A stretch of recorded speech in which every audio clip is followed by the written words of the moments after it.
नमस्कार, स्वागत है आप सभी का आपके अपने चैनल एस्ट्रोलॉजी लर्नर पर। आओ ज्योतिष सीखे की श्रृंखला में आज हम आपके बीच में लेकर उपस्थित हैं एक बहुत ही महत्वपूर्ण जन्म पत्रिका।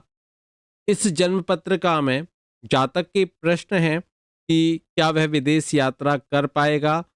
तो आज के इस कार्यक्रम में हम ये जानेंगे कि क्या यह जातक विदेश यात्रा कर पाएगा? क्या ये विदेश की अल्पकालिक यात्रा होगी या विदेश के लिए यह एक लंबे समय तक विदेश में रहेंगे, या विदेश का प्रवास इस जातक के जीवन में है अथवा नहीं, और है तो उसका समय काल क्या होगा? इसी बारे में आज का जो ये कार्यक्रम है आप सबको जानकारी देने वाला है। तो हमसे जुड़ जाइए, ज़्यादा से ज़्यादा शेयर कर दीजिए ताकि सभी आज समझ सकें कि कैसे उनकी कुंडली में विदेश यात्रा का योग फलित होता है, कैसे वह उनको मिल सकता है और कब यह घटना घटित उनके जीवन में हो सकती है। क्या विदेश जाकर वह लाभ प्राप्त करेंगे या विदेश में अपना सब कुछ खोकर आ जाएंगे, या उनकी का जो जीवन है विदेश में जाने के बाद सफल होगा? इन सब की चर्चा करेंगे। तो चलिए शुरू करते हैं आज के इस महत्वपूर्ण ज्ञानवर्धक कार्यक्रम को।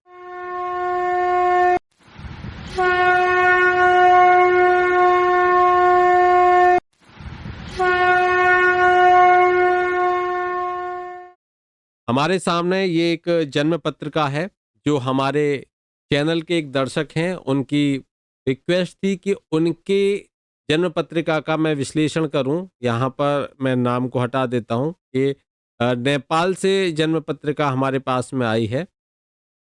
देखिए, इनका जो जन्म है वह 23 अक्टूबर 1994 का इनका ये जन्म है। समय है 9:30 से, और जगह है झापा, जो कि एक नेपाल में जगह है। पुरुष जातक की ये जन्म पत्रिका है और यहाँ पर चंद्रमा दशा भोग में चंद्रमा की 6 वर्ष 1 माह और 7 दिन की दशा दिख रही है जिस समय पर इनका जन्म हुआ। चलिए अब हम शुरू करते हैं इस कुंडली का। क्या इस जन्म पत्रिका से हम ये जान सकेंगे कि इनको विदेश यात्रा का योग है, और वह योग है तो कब है? चलिए, यहाँ हमारे सामने इनकी लग्न पत्रिका, चंद्र पत्रिका और आगे और भी चार्ट दिए हुए हैं। इस पत्रिका में लग्न कुंडली, चंद्र कुंडली आगे और भी दिए गए हैं।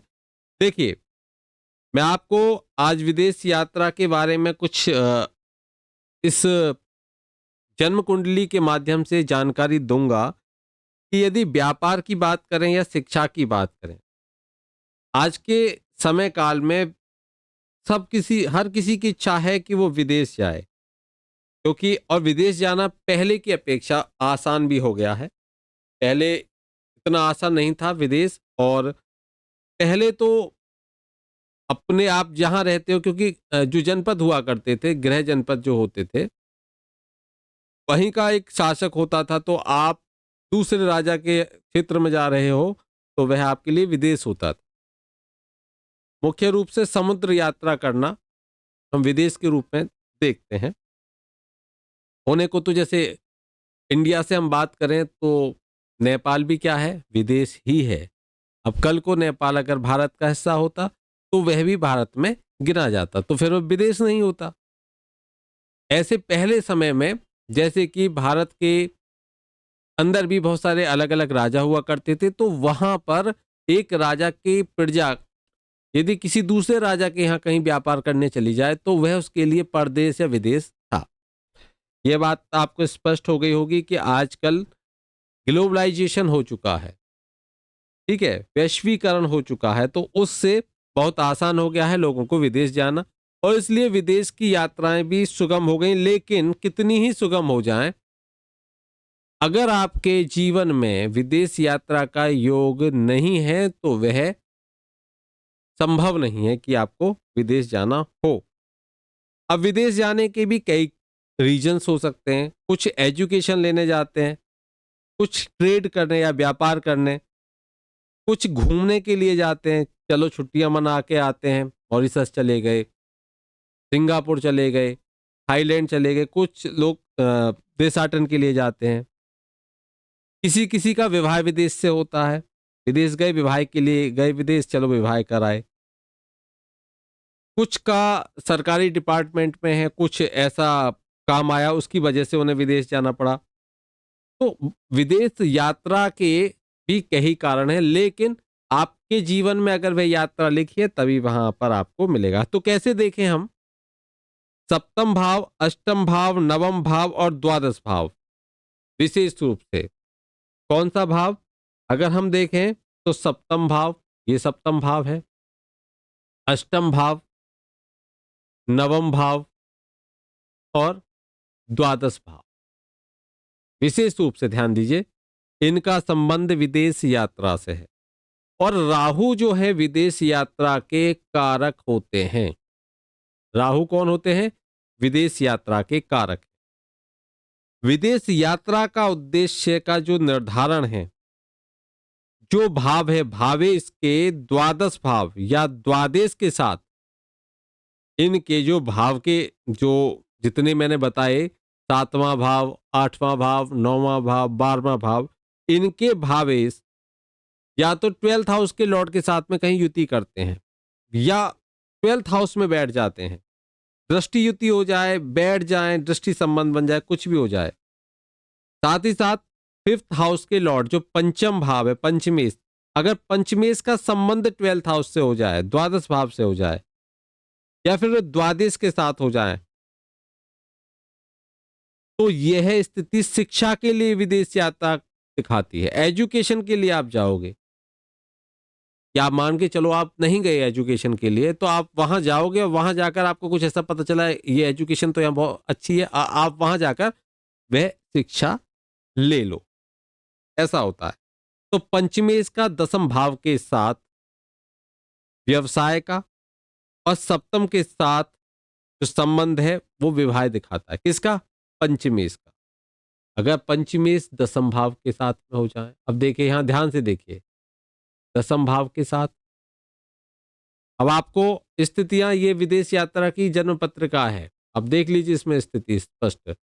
यहां पर पंचम भाव, पंचम भाव के अधिपति, दसम भाव के अधिपति देखें, पंचम के गुरु बृहस्पति होते हैं।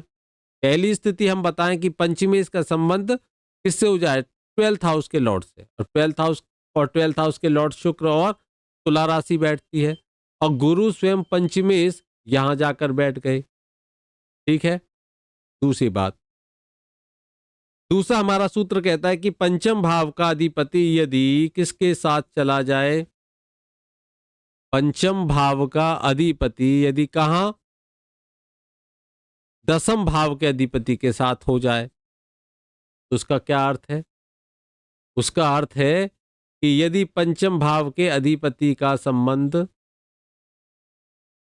10th हाउस के लॉर्ड के साथ हो जाए, तो ऐसा जातक विदेश में जाकर व्यापार करता है। देखिए यहां पर 10th के लॉर्ड कौन हो गए? सूर्य। पंचम के कौन हो गए? गुरु। तो यहां स्थिति आपको स्पष्ट दिख रही है। हो गया, व्यापार के लिए हो गया, शिक्षा भी लेंगे, व्यापार भी लेंगे। अगर सप्तम हाउस के लॉर्ड के साथ में हो जाए तो विवाह की स्थिति भी विदेश में बनती है। तो देखिए यहां पर यहां शुक्र, और शुक्र खुद 12th हाउस के लॉर्ड हैं और 12th हाउस में बैठकर बलवान हो रहे हैं शुक्र। यहां पर स्थिति क्या बन गई? यहां स्थिति आपको समझ में आ रही होगी। यहां स्थिति क्या बनती है? यदि ये सब मंद जितने भी हैं, ये चतुर्थ भाव या चतुर्थेश के साथ बने, चतुर्थ भाव और चतुर्थेश के साथ में बनते हैं, तब वह स्थायी रूप से वहां पर प्रवास करेगा, रहेगा वहां वह स्थायी रूप से, नहीं तो जाएगा और आ जाएगा। ये सारी कंडीशन अब तक जाने और आने की है, जितनी बताई। विदेश तो यात्रा है, लेकिन क्या शनि का यहाँ पर 7, 8,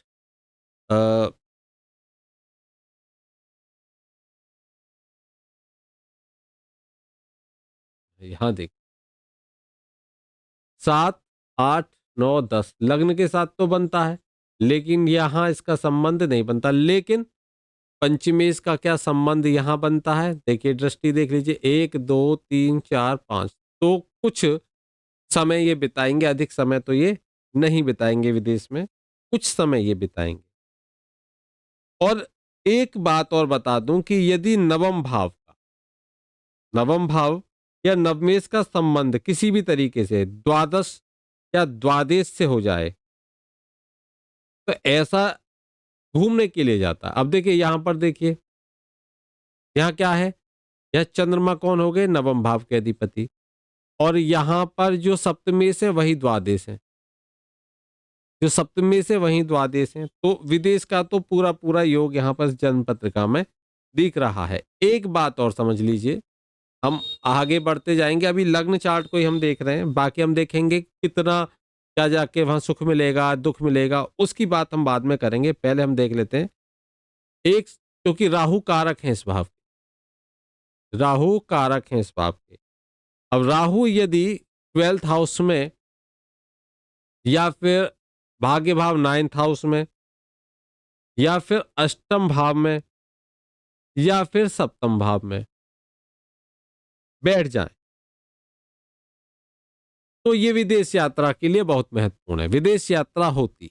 अब देखिए यहां राहु कहां बैठे हैं, ध्यान से देखिए यहां राहु बैठे हैं 12th हाउस में, और अपनी दशा या अंतरदशा के दौरान विदेश यात्रा का संकेत देते हैं। ऐसा जातक विदेश के लिए इनके समय काल में जाने की उसकी स्थिति बनती है।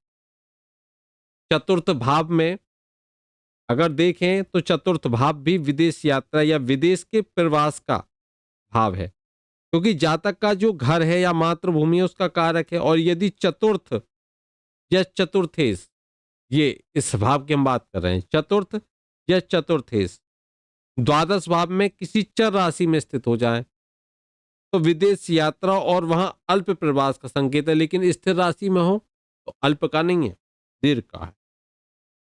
लेकिन यहां पर इनका संबंध लग्न कुंडली से नहीं बनता।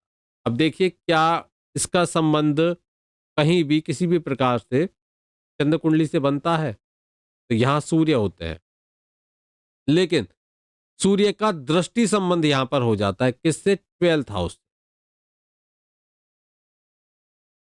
12वें घर से। ठीक है, यहां पर एक यहां रिलेशन ये बना, और ये चर राशि है, तो मैं वही बता रहा हूं कि ये अत्यधिक समय तक वहां नहीं रहेंगे। और अब हम बात करते हैं, एक दूसरी स्थिति देखते हैं कि जो क्या क्या हमको देखना चाहिए जब भी हम विदेश यात्रा की चर्चा करेंगे, तो हमें क्या क्या देखना चाहिए जो हमें संकेत देते हैं। लग्न में देखें तो लग्न से चतुर्थ भाव या चतुर्थेश की दृष्टि के कारण, या चतुर्थ भाव किन्हीं दो नैसर्गिक ग्रहों से गिरा हो तो अशुभ से पीड़ित हो जाएगा। लेकिन अशुभ से ये पीड़ित नहीं हुए हैं यहां पर। दूसरा, ये सूत्र यहां नहीं आया, दूसरा हम देखते हैं, लेकिन यहां पर हमारा ये सूत्र बनता है, यहां बन जाता है, यहां नहीं बनता। चंद्रमा से देखें, चंद्रमा से चतुर्थ या चतुर्थ भाव का स्वामी अगर पीड़ित है तो यहां पर ये पीड़ित तो हैं, क्योंकि इनका नीच भंग हुआ है। देखिए नीच हुए, तुला राशि आती है, तुला राशि में सूर्य नीच के होते हैं, लेकिन एक नीच भंग हो रहा है। कारण क्या है कि जो सूर्य हैं उनके उच्चनाथ और नीचनाथ एक दूसरे से केंद्र में है। ये उच्चनाथ है मंगल, और नीचनाथ इनके होते हैं शुक्र। ये एक दूसरे से केंद्र में 4 और 10 का इनका संबंध बन रहा है। वहीं मंगल भी यहाँ पर लग्नेश है और वो नीच हो रहे हैं, लेकिन इनका भी नीच भंग लग्न कुंडली में ही आप देख सकते हो कि इनके उच्चनाथ कौन होते हैं, शनि, और नीचनाथ इनके होते हैं चंद्रमा। ये एक दूसरे से केंद्र भाव में है, इनका भी 10 और 4 का संबंध बन रहा है। इस आधार पर ये दोनों के नीच भंग हो गए। तो नीच भंग में पहले तो स्थिति को खराब करते हैं, उसके बाद में स्थिति ठीक करते हैं। शनि है तो थोड़ा सा देरी से देने वाली स्थिति बनती है यहाँ पर कर्म क्षेत्र में। और शनि क्योंकि यहाँ पर शशि योग भी बनाते हैं, और शनि यहाँ पर अपने ही भाव में बैठे हुए हैं, तो अपने भाव को बल देने की इनकी स्थिति बन रही है शनि की यहाँ पर। देखिए पाद लग्न से देखें तो जो चतुर्थ भाव, एक पाद लग्न को देख सकते हैं। पाद लग्न अगर यहाँ से देखें तो यहाँ से 1 2 3 4 चतुर्थ भाव शनि का हो गया। तो चतुर्थ भाव या चतुर्थी से पीड़ित हो तो ये स्थितियां नहीं बननी है। नववांश कुंडली और देखेंगे हम उसमें, तब उसके आधार पर और बताते हैं कि क्या यहाँ पर पीड़ित हैं या नहीं है। पीड़ित होने आवश्यक हैं चतुर्थी से। ध्यान, ये ध्यान रखिए।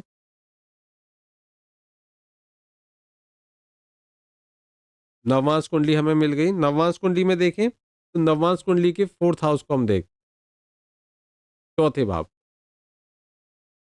अब यहाँ आप देखोगे तो यहाँ को कौन होते हैं नववांश में, चौथे भाव के चतुर्थ भाव पीड़ित हो या चतुर्थेश पीड़ित हो। देखिए यहाँ पर एक योग पंचम में बनता है गज की स्त्री, और यहाँ पर चतुर्थ भाव के अधिपति होते हैं मंगल। मंगल सूर्य के साथ में है तो अपने घर में, लेकिन साथ में किसके बैठे हैं, सूर्य के साथ में ये बैठे हैं। तो यहाँ पर मित्र के साथ में बैठे हैं, अपने ही घर में बैठे हैं, तो ये पीड़ित ऐसे नहीं दिख रहे। तो ये विदेश जितने भी हमने देखे विदेश में स्थायी प्रवास के थे, लेकिन इनका स्थायी प्रवास, अधिक समय तक प्रवास विदेश में नहीं हो सकेगा। इनका प्रवास तो होगा लेकिन अधिक समय के लिए प्रवास नहीं होगा। अब देखिए, अब हम ये देखते हैं, हमने सभी स्थितियां देख ली हैं। यदि ये स्थिति बनेगी कब, यह स्थिति कब बनेगी? देखिए स्थिति विदेश यात्रा की कब बनेगी? लग्न या चंद्र से द्वादश की स्थिति आएगी। अगर लग्न से देखें, अगर यहाँ पर अगर हम लग्न से देखें, लग्न कुंडली से देखें और चंद्र कुंडली से देखें, लग्न कुंडली चंद्र कुंडली दोनों सामने हैं। इनसे 12th हाउस के लॉर्ड यानी कि मंगल की दशा आए या शुक्र की दशा आए, यहाँ से शुक्र लग्न से और यहाँ से मंगल, इनके द्वादश की दशा हो, द्वादश जहां बैठे उनकी दशा। अब देखिए यहाँ पर तो ऐसे लिखें तो ज्यादा सही है, चंद्र कुंडली और लग्न कुंडली में। यहाँ से अगर देखें हम लग्न कुंडली में देखें तो कब बनेगी स्थिति, जब शुक्र की दशा आए। यहाँ कब बनेगी, जब मंगल की दशा आए। ठीक है। दूसरा हमारा सूत्र कहता है कि जो 12th हाउस के लॉर्ड हैं वो जिस राशि में हो उस राशि के स्वामी की दशा है। यहाँ तो शुक्र ही हैं दोनों कंडीशन में। यहाँ कौन आ जाते हैं इसके बाद में, इसके बाद में आते हैं कि मंगल बैठे कहाँ पर हैं।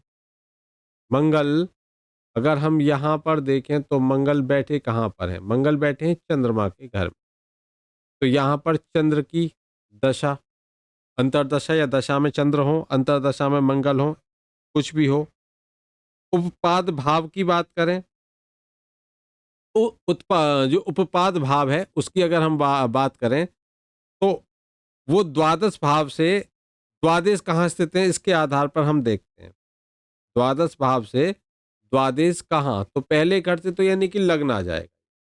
यहाँ से अगर देखें एक एक भाव से एक, तो ये क्या हो जाएगा, लग्न। तो यहाँ पर लग्न, तो जो उपपाद भाव के जो स्वामी हैं वो भी कौन हो जाते हैं, यहाँ पर भी आ जाते हैं मंगल।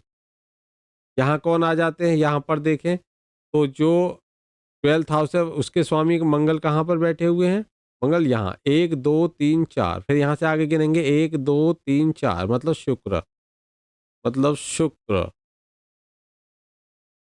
तो यहाँ शुक्र, शुक्र आगे देखें, और यहाँ पर कौन है, यहाँ पर अगर देखें तो मंगल ही है। फिर देखते हैं आगे कि पंचम सप्तम नवम कौन कौन से हाउस, पांचवा, सातवां और नौवां और 10वां, इनके स्वामियों की दशा, और यदि इन स्वामियों की द्वादश भाव या द्वादश से युति हो तो अब यहाँ पर हमें कौन मिल जाता है, सप्तम में तो शुक्र खुद आ गए, और यहाँ पर कौन आते हैं, गुरु भी आ गए, और चंद्रमा भी यहाँ पर हमें मिल जाते हैं। बाकी तो चंद्रमा भी मिल जाते हैं और सूर्य भी मिल जाते हैं। यहाँ भी हम देख लेते हैं, पंचम यहाँ कौन हो गए, बुध हो गए, उसके बाद में हम सप्तम देखें तो मंगल तो है ही ये। उसके बाद में हम देखें शनि, शनि हो जाते हैं यहाँ पर, नवम और दसम दोनों में शनि हो जाते हैं। फिर सबसे महत्वपूर्ण द्वादश भाव में जो भी ग्रह स्थित हैं या फिर द्वादश भाव के अधिपति से युक्त हैं, उनकी दशा युत हो दृष्ट हो। अब जरा यहां से देखें तो मंगल से देखिए 1 2 3 4 ये सभी आ जाते हैं। कहने का अर्थ है राहु की दशा हो, बुध की दशा हो, सूर्य की दशा हो, शुक्र की दशा हो या फिर गुरु की दशा हो, ठीक है, ये बनते हैं। चंद्र या उपपाद से द्वादश भाव में देखें तो उपपाद कुंडली यहां से देखेंगे तो ये बन जाएगा शुक्र।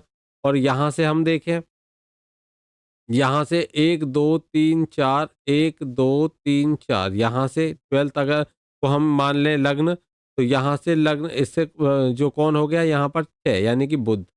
कौन हो गए? बुध। तो यहाँ पर कोई ग्रह स्थित नहीं है, यहाँ पर ये सभी हैं, तो यहाँ जितने भी ग्रह हैं तो राहु भी इसमें हम लिख लेते हैं, ठीक है। इन ग्रहों की दशा विदेशों में स्थायी आवास का काल का जो निर्धारण है वे चतुर्थ या चतुर्थ भाव में स्थित ग्रहों की दशा से होगा। जिनका संबंध द्वादश भाव या द्वादश से अगर होता है तो हम उसको जान पाते हैं कितना ये समय रहेंगे। अब चर राशि भी है और जो उसका शनि का संबंध भी नहीं दिख रहा, तो ये कुछ समय तक यहाँ पर विदेश में रहेंगे। इसके साथ ही ये दशाएं हो, इनमें से कोई भी दशा हो, शुक्र की दशा हो। अब मैं लग्न को देख लेता हूं, लग्न को देख लेते हैं हम इसमें। यहाँ पर गुरु की भी आप लिख लीजिए और सूर्य की भी साथ में आ जाती है। ऑलमोस्ट कहीं ना कहीं जब ये युति बनेगी तो विशेष रूप से मुझे यहाँ पर एक तो गुरु की दशा विशेष दिख रही है, राहु की दशा विशेष दिख रही है और शुक्र की दशा विशेष यहाँ पर मुझे यहाँ पर दिख रही है। साथ में अगर सूर्य हैं तो और भी अच्छे, तो हम इसको फॉलो करेंगे दशा चार्ट में। अगर यहाँ पर राहु चल रहे हों, उनके अंदर गुरु की दशा हो, शुक्र की हो, राहु में शुक्र का अंतर हो, या फिर गुरु की दशा आए, गुरु में फिर राहु का अंतर आ जाए या शुक्र का अंतर आ जाए या सूर्य का अंतर आ जाए या बुध मंगल का अंतर आ जाए, तो जब भी ऐसी स्थितियां बनेंगी तो इनके विदेश में जाने के योग बनेंगे। साथ ही साथ ये पैरामीटर तो हमने देख लिए, अब इसमें हमको एक बात और विशेष रूप से ध्यान में रखनी है, गोचर का। गोचर को हमें ध्यान में रखना है कि जो ये दशाएं हैं इनमें से यदि शनि और बृहस्पति का आपस में किन्हीं दो स्थितियों में संबंध होना जरूरी है। शनि और बृहस्पति का जो लग्न से आप देखोगे तो लग्न से जो द्वादश भाव है उसका बृहस्पति से संबंध हो, द्वादश भाव के अधिपति से संबंध हो, मतलब कहीं गुरु शुक्र के घर में बैठ जाए, क्योंकि यहाँ द्वादश भाव के अधिपति है, मैं इसको हटा देता हूं।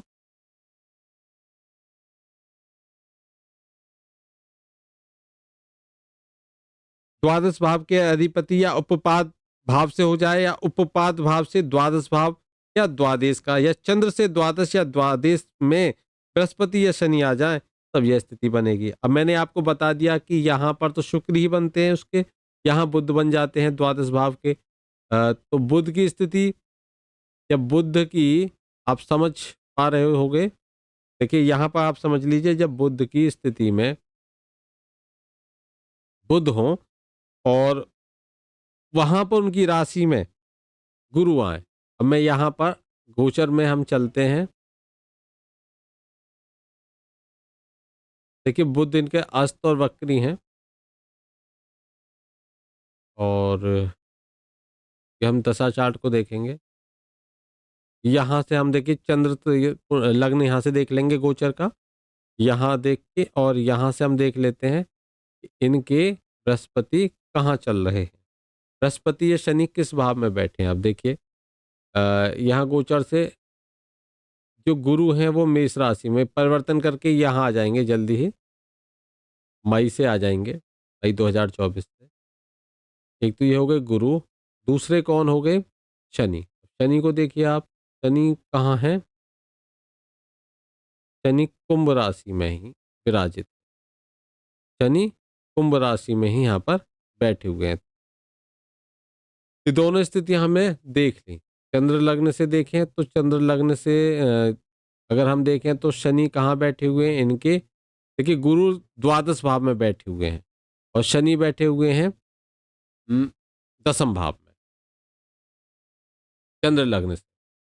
चलिए अब हमने देख लिया शनि कहाँ बैठे हैं। शनि 1 2 3 4 5,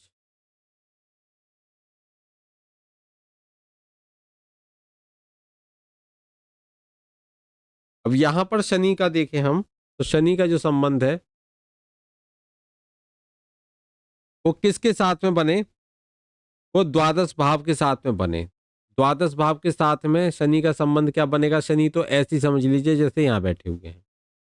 अब द्वादश भाव के लिए हम देखें तो इनका तो यहाँ से संबंध बन रहा है, इस आधार पर अभी द्वादश से संबंध नहीं बन रहा। क्या द्वादश से इनका संबंध बनता है, तो द्वादश से भी इनका संबंध नहीं बन रहा।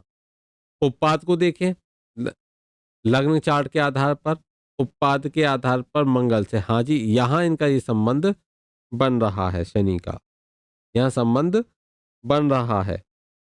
उपपाद भाव से देख लिया, उपपाद से द्वादश में क्या संबंध बनता है, तो यहाँ इसका द्वादश से संबंध नहीं बनता। अब यहाँ पर सिर्फ इतना है अब मिला। गुरु से देखते हैं जरा, गुरु कहाँ बैठे हुए हैं, मेष राशि में। मेष राशि में अब वर्तमान में गुरु हैं तो यहाँ बैठे हुए हैं गुरु। तो क्या गुरु का द्वादश भाव से, हाँ बिल्कुल, दृष्टि संबंध इस समय गुरु का बन रहा है, लेकिन जब गुरु यहाँ आ जाएंगे तो वह नहीं बनेगा। तो हमने कहा दोनों स्थितियां होनी आवश्यक हैं, द्वादश से बने द्वादश से बने। तो यह अभी हाल फिलहाल में इनका विदेश यात्रा का योग गोचर के आधार पर बहुत हल्का योग बनता दिख रहा है। लेकिन यहीं अगर हम देखें 12th हाउस को देखें, जहां ये नंबर लिखा हुआ है 7, इसको 24 पॉइंट मिले हुए हैं। पॉइंट ठीक है, पॉइंट ठीक है, अच्छे भी नहीं है बुरे भी नहीं है। पंचम को अच्छे पॉइंट मिले हुए हैं, पंचम भाव को। यहाँ आगे अब देखिए D10 चार्ट हमारे सामने है, जिसके लग्नेश कौन हो जाते हैं, शनि हो जाते हैं। और यहाँ पर शनि यहाँ से त्रिकोण भाव में बैठ जाते हैं, तो ये अच्छी स्थिति है यहाँ पर भी। आगे अब देखिए विष्णुत्तरी दशा में हम देखें तो राहु की इनके ऊपर क्या चल रही है, 2025 तक महादशा चल रही है, मतलब अगले साल तक, अगले वर्ष तक।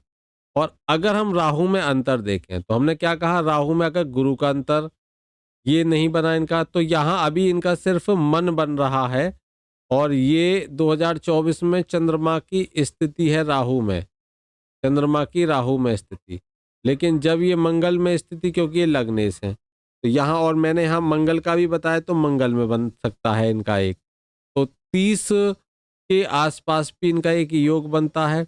राहु की सूर्य में युति का योग इनका निकल चुका है। और अगर हम यहाँ गुरु को देखें तो गुरु बृहस्पति का अच्छा योग यहाँ पर हमें दिखेगा, जिसमें गुरु का बुध के साथ में अंतर, ये स्थिति यहाँ दिख रही है। तो ये इनके योग यहाँ पर मुझे दिख रहे हैं शनि के साथ में, क्योंकि शनि 4th हाउस के लॉर्ड हैं, उनके साथ में इनकी युति। और फिर बुध के साथ में, तो ये जितने हैं तो इनका ये योग 2024 के बाद से शुरू होकर इनका आगे आने वाले समय में अच्छा योग बनेगा। और विशेषकर जब बृहस्पति की महादशा इनके ऊपर चलेगी तो विशेष रूप से यह योग बनेगा। और यह योग राहु की दशा में भी इनके बनेगा, क्योंकि कहीं ना कहीं यह रियाज करें इनके लिए। अब मैं बताना चाहूँगा कि ये कुछ उपाय करके भी विदेश यात्रा का जो योग है उसको फलित कर सकते हैं, उसको प्राप्त कर सकते हैं। समय मैंने इनको समय अवधि बता दी कि इनके लिए विदेश यात्रा का योग किस किस समय काल में बन सकता है। ये जो समय काल है ये इनके लिए विदेश यात्रा के लिए विशेष रूप से शुभ है। 2041 तक ये 100% विदेश से पूरा लाभ अर्जित कर लेंगे, शिक्षा भी ले लेंगे वहाँ से। और वहाँ जब भी गुरु और शुक्र की स्थिति बनेगी तो यह इनके लिए बहुत ही शुभप्रद स्थिति रहेगी, बहुत अच्छी स्थिति रहेगी विदेश को लेकर। तो आज इतना ही, हमने ये समझ लिया। इनको क्या करना चाहिए, इनको पक्षियों को मुक्त कराना चाहिए। किसी चौराहे पर जाकर ये पक्षियों को मुक्त कराएं तो इनके विदेश के योग बनेंगे। साथ ही साथ भगवान हनुमान जी की जो उड़ती हुई प्रतिमा है, जो उड़ती हुई प्रतिमा है, उस प्रतिमा की ये सेवा करें और उसको भगवान हनुमान जी के मंदिर में जाकर हनुमान जी के जो सिंदूर है उससे उस प्रतिमा पर लगाएं और प्रार्थना करें कि वे उनका जल्दी से जल्दी विदेश यात्रा का योग बने। ऐसा करने से उनको विदेश यात्रा का योग बनेगा। और भी बहुत सारे उपाय हैं। तो आज के लिए इतना ही। आपको यह विश्लेषण कैसा लगा हमें कमेंट करके ज़रूर बताइए, और विश्लेषण में जहाँ भी आपको कुछ कमी दिखी हो वह भी हमें बताइए ताकि हम उसको आगे और डीप में जाने का प्रयास करें। उपायों के लिए मैंने शॉर्ट्स वीडियोस बना रखी हैं, तो उसमें आपको चाहे वह विवाह में आने वाली बाधाओं को लेकर उपाय हैं, चाहे वह उपाय आपके स्वास्थ्य से संबंधित उपाय हैं, वो रेमेडीज हमने वहाँ पर दे रखी हैं। तो शॉर्ट्स वीडियोस में आप जाकर देख सकते हो। यदि पति पत्नियों के बीच में झगड़ा है तो उसको कैसे रोका जा सकता है, उसके लिए रेमेडीज भी हमने दे रखी हैं, तो आप देख सकते हो। इसके साथ साथ में ज़्यादा से ज़्यादा शेयर करें, कमेंट बॉक्स में कमेंट करें। आज के लिए इतना ही। जय श्री कृष्ण।